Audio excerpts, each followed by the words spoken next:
In our headlines on this Friday, September 20th here in South Korea. President Yoon-Pavel and Czech President Pavel share optimism regarding prospects of plans for a joint nuclear power project in Dukovany, despite the presence of related legal concerns. And in an exclusive interview with Arirang TV, Czech President Pavel voices hopes for productive partnership with South Korea to promote bilateral prosperity and broader security. Meanwhile, in the Middle East, fresh fighting between Israel and the Lebanese militant group Hezbollah erupts across the border following the fatal explosions of communication gadgets in Lebanon in recent days. We start in Prague, where President Yoon-Pavel and his Czech counterpart Pavel sat down for a summit on Thursday local time and shared high hopes for the launch of a bilateral nuclear power project in the Central European country. Our top office correspondent Kim Do-yeon reports. The Dukovany nuclear power plant project took center stage during a summit on Thursday between South Korean President Yoon Suk-yeol and Czech President Pavel. Pavel invited Yoon to the summit at Prague Castle after Korea Hydro and Nuclear Power was selected as a preferred bidder for the project. 저는 파벨 대통령님께 양국 기업들이 함께 건설할 두코바니 신규 원전이 한 체코 경제의 동반 발전과 에너지 협력의 이정표로서 양국의 전략적 파트너십을 강화하는 중요한 계기가 될 거라고 말씀드렸습니다. This bidding was actually a very important opportunity for Czech industries. We're hoping for a high level of local production with around 60% involvement by Czech companies. The two leaders also addressed the potential threat to the finalization of the project's contract, namely an appeal against the Czech Republic's decision by U.S. company Westinghouse, who says the Korean company doesn't have the license to use the nuclear power technology owned by the U.S. firm. President Yoon showed confidence that this dispute will be resolved, while President Pavel also said resolution would be mutually beneficial for both South Korea and the U.S. Meanwhile, the industry minister said that Seoul and Washington are working to resolve the issue at the moment.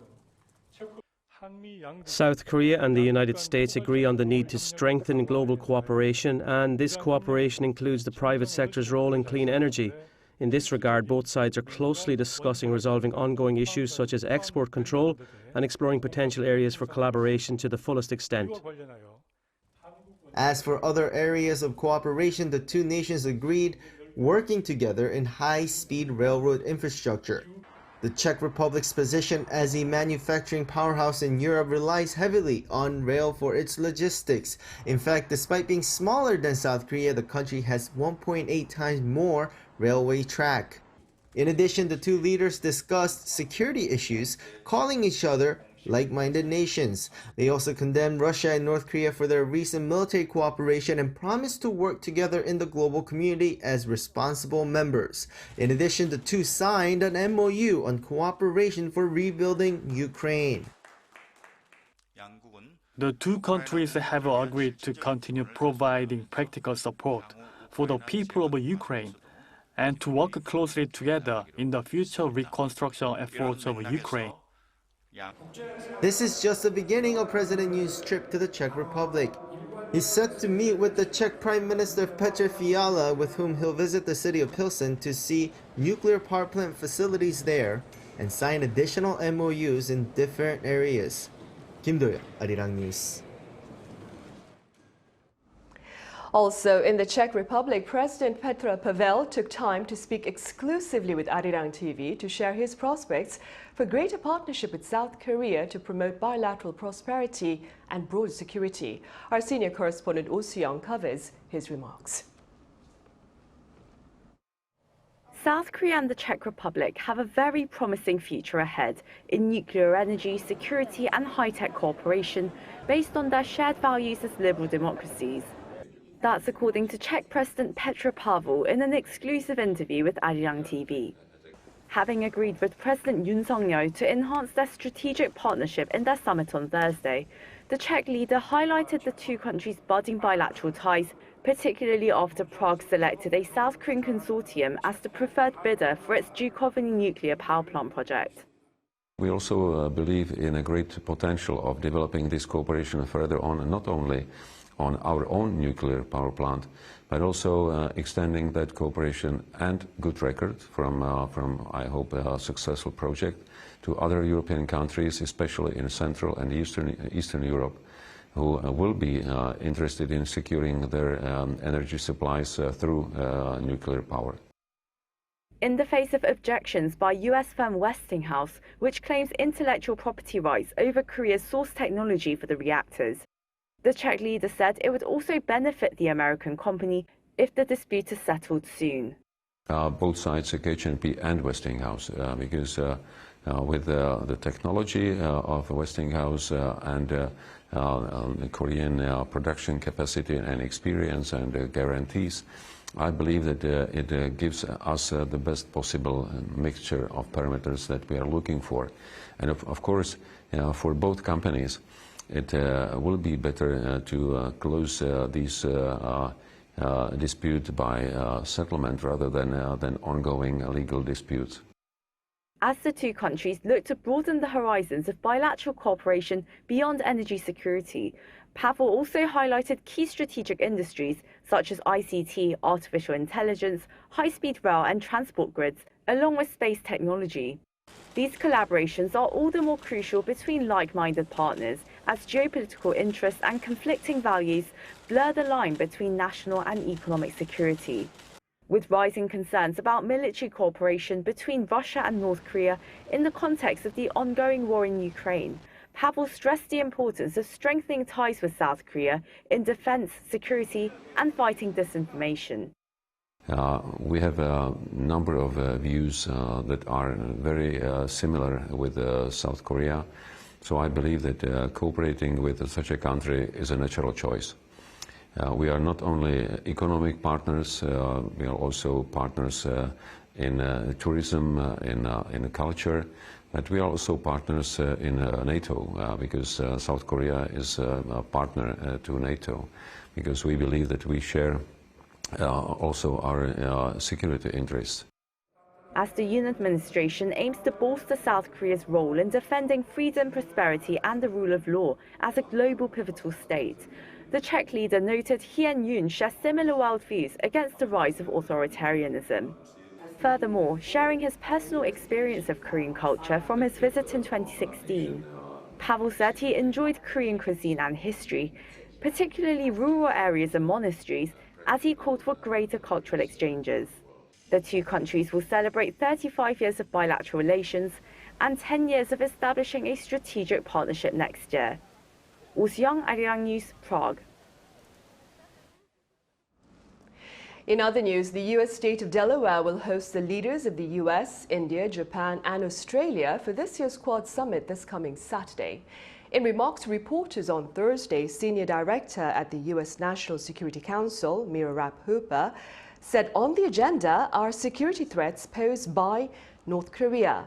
The planned summit follows North Korea's recent disclosure of images of its uranium enrichment facility and its latest test launches of ballistic and cruise missiles.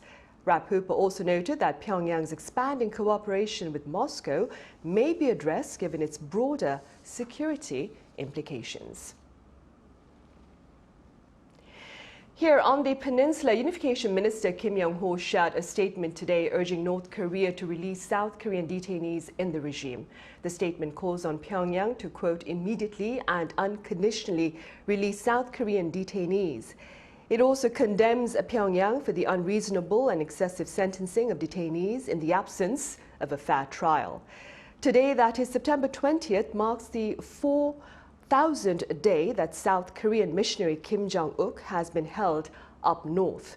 According to Seoul, Kim and 5 other South Koreans remain in detention in the regime, with at least 3 of them sentenced to life of hard labor.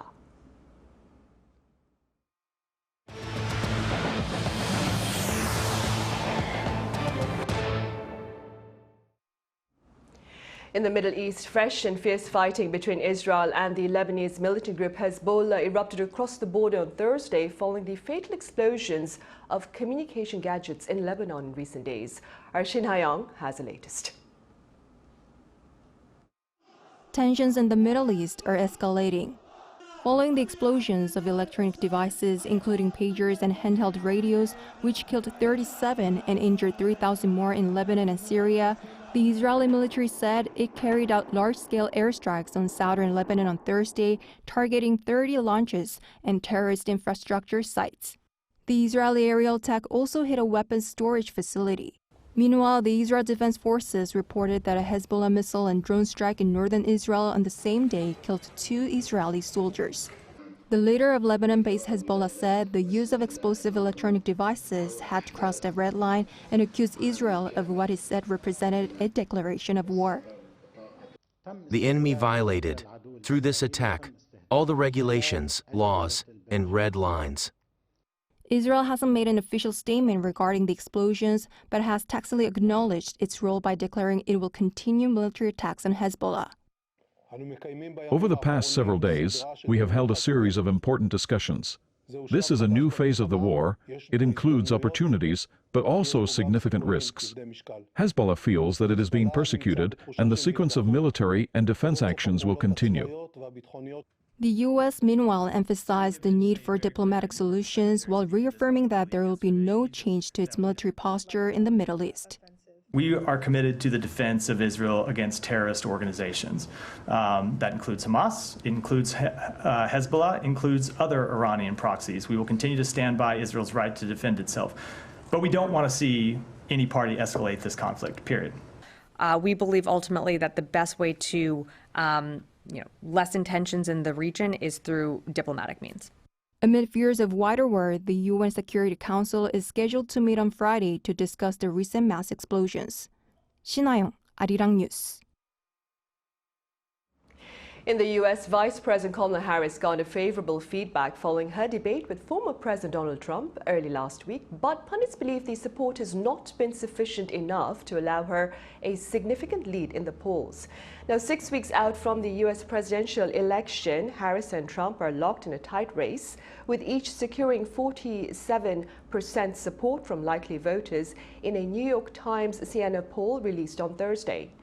In the same poll conducted from September 11th to the 16th, 67% applauded Harris's debate performance as opposed to 40% for Trump. And on Wall Street, investors on Thursday responded enthusiastically to the Federal Reserve's rate cuts, sending the market soaring to new highs. Our Lee Seung-jae covers the latest rally. Wall Street rebounded on Thursday with major stock indexes on the New York Stock Exchange closing at all-time highs amid revived optimism due to the recent rate cut by the U.S. Federal Reserve. The Dow Jones Industrial Average closed at 42,025.19, up over 522 points or 1.26% from the previous day. The index closed above the 42,000 mark for the first time ever, recording a new all-time high. The S&P 500 also set a new all-time high closing figure, climbing 95.38 points, or 1.70%, to close at 5,713.64. The tech-heavy Nasdaq also saw its index soar, up more than 2.5% from the previous trading session, to close above 18,000. After the U.S. Fed cut its benchmark interest rates by 50 basis points on Wednesday, the rally was centered around large tech stock due to revived market optimism. Major tech stocks which recently struggled rebounded nicely on the day. Apple, the largest U.S. company by market cap, closed at $228.87, up 3.71% from the previous trading session. Semiconductor giant Nvidia also soared on the day, up nearly 4% to $117.87. Tesla enjoyed massive gains, climbing over 7% on the close of trading. The recent Wall Street rally also comes on the back of new unemployment figures, which fell to the lowest level in 4 months, easing concerns of a sharp economic downturn. Lee Seung-jae, Arirang News. In local news, free influenza vaccinations are being offered starting on this Friday ahead of the winter season. According to the Korea Disease Control and Prevention Agency, the seasonal influenza vaccinations begin today until April 30th next year. The free vaccines are available for children aged 6 months to 13 years old, pregnant women, and seniors aged 65 years or older who are at high risk. Antibodies are formed 2 weeks after a flu shot, with vaccination known to be 70 to 90% effective for healthy adults in preventing influenza. Come next year, the ancient coastal city of Gyeongju in southeastern Korea will play host to the APEC summit, and many are hoping visitors will make time to take a leisurely stroll down a quaint street in this city that shares the sights and tastes of the country's past and present. Our Park Go-nu was there. A long street filled with stores selling a variety of food and desserts, along with interesting things to enjoy. This part of Gyeongju in southeastern South Korea is Hwangnidan-gil, a combination of the neighborhood Hwangnam-dong and the popular street Gyeongnidan-gil in Itaewon, Seoul. Streets full of fun content in Korea are named like this, and among them, Hwangnidan-gil is considered one of the most successful cases. The area attracted some 13 million visitors just last year, thanks to its unique cultural content blended with the Korean traditional and historical sites nearby. Apart from the historical sites, visitors can also relax at Hanok-style buildings, get souvenirs at gift shops, and try localized food and snacks like shibon bread, a type of bread that resembles the Korean penny. I came here because it's a hot spot and especially to try this shibon bread. The view around here is beautiful, especially as the buildings are low due to the historical sites nearby. As you can see, Hwangnidan-gil is a popular tourist spot, but these days it's also a popular site for companies training their new employees. Last year, thousands of employees from different companies, including conglomerates like Hyundai Motor Company, visited the site for training and conferences. We thought training new employees here at one of the symbolic places of Korean history would be good. They can go around and do some networking at this hotspot. And the local economy is seeing a boost as these companies cooperate with local restaurants and cafes. They are a big help as we are now seeing better sales even on weekdays. Small businesses have been struggling since COVID-19. The cafe owner also said he hopes more foreigners will visit Hwangnidan-gil, especially during the Asia-Pacific Economic Cooperation Summit in Gyeongju next year. And as Gyeongju aims to bring in a total of 19 million visitors this year, and potentially more next year, more vitality is expected to be seen in the city down the road. Park Go-nu, Arirang News, Gyeongju.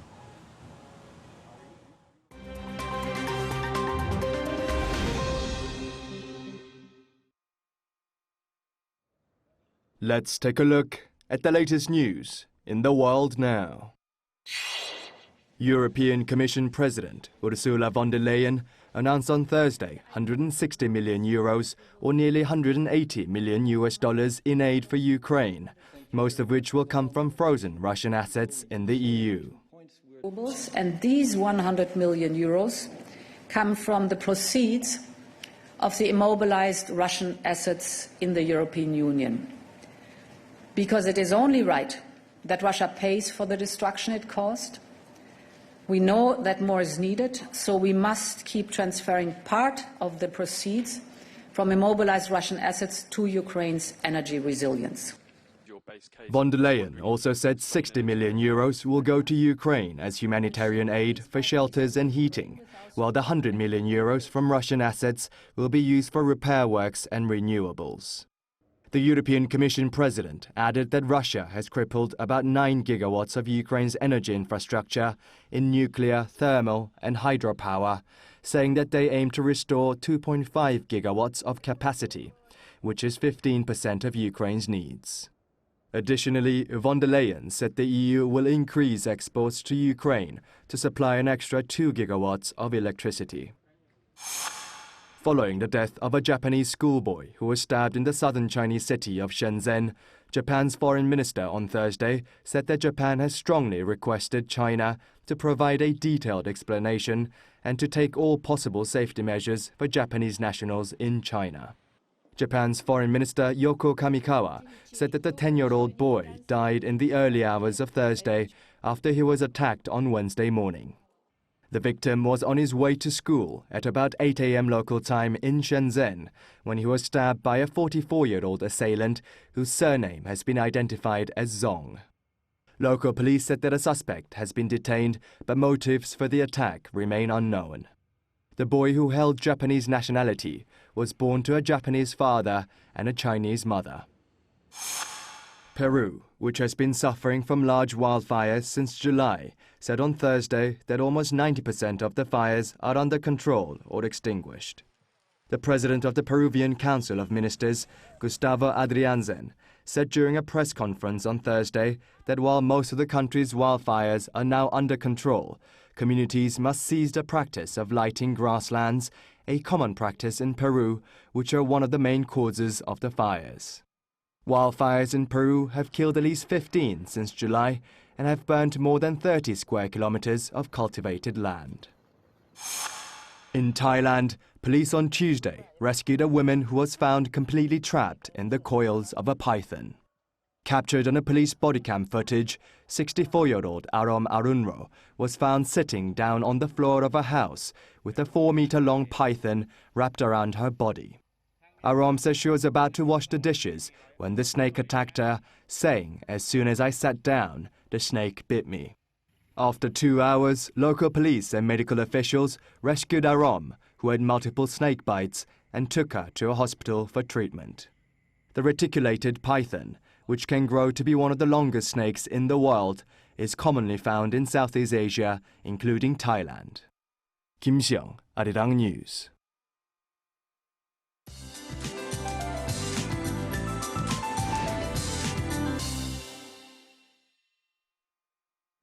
Good afternoon. Much anticipated rain is bringing heat relief to the country today, but it will rain down heavily. Until Sunday, southern provinces could see 50 to 150 millimeters of downpours, and the east of Gyeongju province could see more than 300 millimeters. But today's rain will end the record-breaking heat wave that scorched much of Korea for the last 4 months. So please brace for an extreme weather shift through the weekend, and if you're returning home after longer holidays, stay safe on the roads. This afternoon, Seoul gets up to 28 degrees. Daejeon, Daegu, Gwangju will be topping out at 29 degrees Celsius. After a big cool down this weekend, afternoon highs will gradually rise towards the middle of next week, but morning lows will stay below 20, leading to wide temperature differences between lows and highs. Well, that's Korea for you, and here's a look at the international weather conditions.